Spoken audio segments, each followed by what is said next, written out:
All right, guys.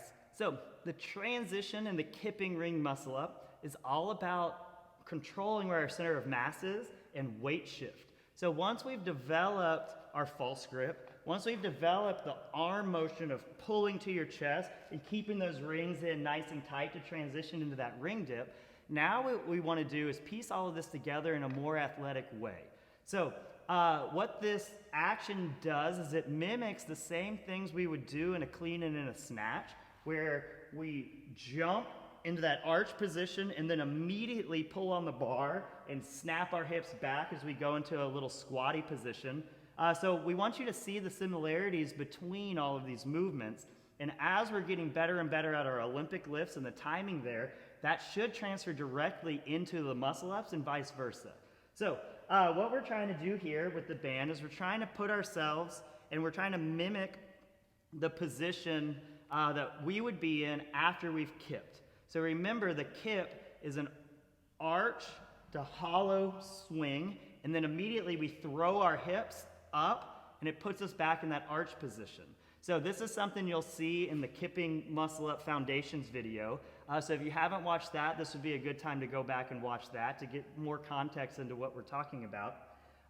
So what this drill is doing is it's helping us go from that arch position after we've kipped and then start shifting our weight around to transition from under the rings to over the rings. So what I'm going to do is I'm going to take a pretty thick band, thick enough to hold my body weight up.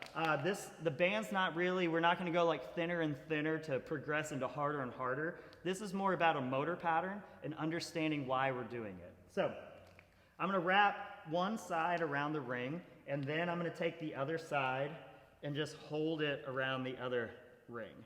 From here, I'm going to sit on it. Okay?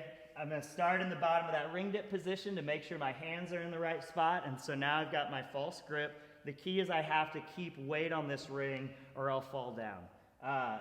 Hopefully, maybe there'll be a point in this video where it slips out and you can see me fall, but we'll cross that bridge if we get there. So keep that pressure on that ring. And then we're just going to put those hips high up in the air. So we want your hips higher than your feet, and we're actually getting into that arch position. Again, our kip is a swing from that arch to hollow, and then we immediately throw our hips up, and it puts us back in that arch position. So the position we're mimicking is an exact position that we're going to see in the muscle up, and then we can focus on hitting that arch and then transitioning out. So the transition from under to over the rings should be that same arm pull we talk about. Our hips should move from in front of the rings to behind the rings really quickly. And we're going to add in an extra piece. And if you watch my feet, I tuck them under me into a little ball. So if I'm just sitting here, my center of mass is about at my hip. If I raise my leg up, my center of mass rises.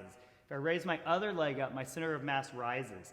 So as I transition through, I can get my center of mass higher relative to the rings by tucking my feet up into a little ball.